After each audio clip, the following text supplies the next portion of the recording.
গায়ত্ৰীজ কিচেনলৈ আপোনালোকক পুনৰবাৰ স্বাগতম জনাইছোঁ। আজি মই ডাঙৰ মাছ কেনেকৈ পাতত দি বনাব পাৰি তাৰে এটা ৰেচিপি লৈ আহিছোঁ। আহকচোন তেতিয়াহ'লে দেৰি নকৰি চাওঁ। তাৰ বাবে মই কেইটামান মগজ আৰু কাজু, এটা কেঁচা জলকীয়া মিক্সিত পেষ্ট বনাই লৈছোঁ। মই আপোনালোকক দেখুওৱা নহ'লে মই নাৰিকলো অকণমান পেষ্ট বনাই ল'লোঁ। এতিয়া নাৰিকল আৰু মগজখিনি মই একেটা বাতিতে ঢালি দিলোঁ।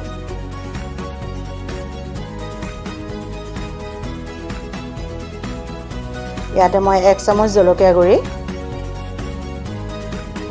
সোৱাদ অনুসৰি নিমখ আৰু অকণমান হালধি দি গোটেইখিনি ভালকৈ সানি ল'ম।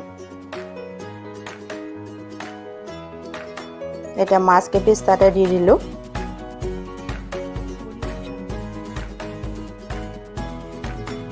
দি পেলাই মছলাখিনি দি মই ভালকৈ মাছ কেইপিচ সানি লৈ তাতে 2 চামুচ মিঠাতেল দি দিম।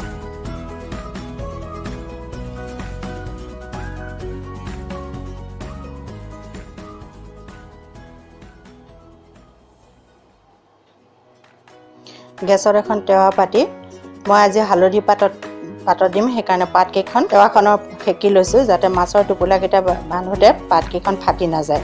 আপোনালোকৰ ওচৰত হালধি পাত নাথাকিলে কলপাততো বনাব পাৰে, নাইবা ফইল পেপাৰতো বনাব পাৰে। এতিয়া আহক মই কেনেকৈ মাছৰ টোপোলাকেইটা বান্ধো তাকে চাওঁ। প্ৰথমতে মই 1 চামুচ মছলা দি লৈছোঁ। এতিয়া মাছ পিচ দি তাৰ ওপৰত আকৌ অকণমান মছলা দি দিম।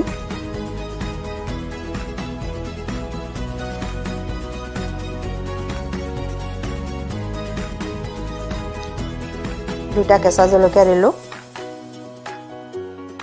এতিয়া ভালকৈ দুইফালৰ পৰা পাতখন মেৰিয়াই পেলাই মাছৰ টোপোলাটো বান্ধিম। আপোনালোকে চাব যাতে পাতখন বান্ধোতে ফাটি নাযায়।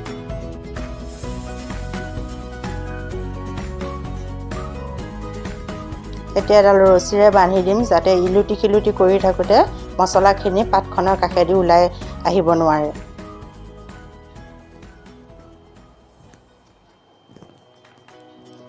গেছত টাৱাখন পাতি টাৱাখন গৰম হ'লত তাতে মই অকণমান মিঠাতেল দি দিলোঁ। এতিয়া মাছৰ টোপোলাকেইটা তাত দি দিলোঁ।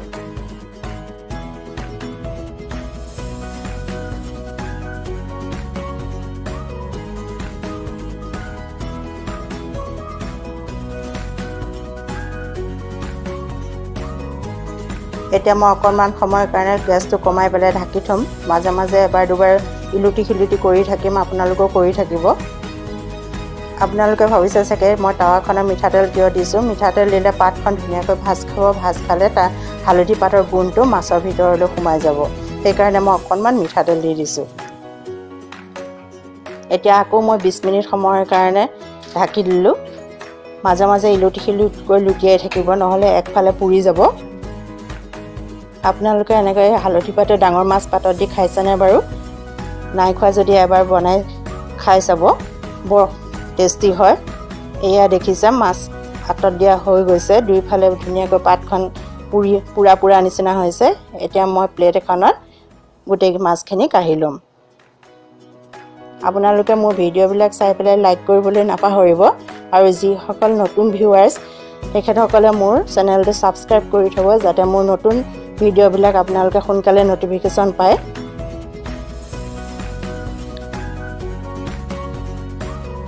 এই হালধি পাতত ডাঙৰ মাছ পাতত দিলে খাবলৈ বৰ টেষ্টি হয়।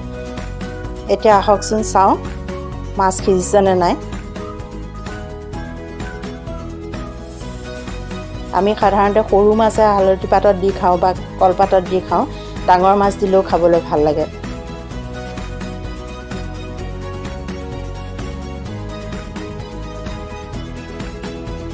এয়া চাওকচোন কি ধুনীয়াকৈ মাছ পিচ সিজিছে আৰু লগতে মছলাখিনি কি ধুনীয়াকৈ মাছত লাগি গৈছে। ইয়াতে মই অকণমান মান ধনিয়া দি দিলোঁ আৰু 1 চামুচ কেঁচা মিঠাতেল।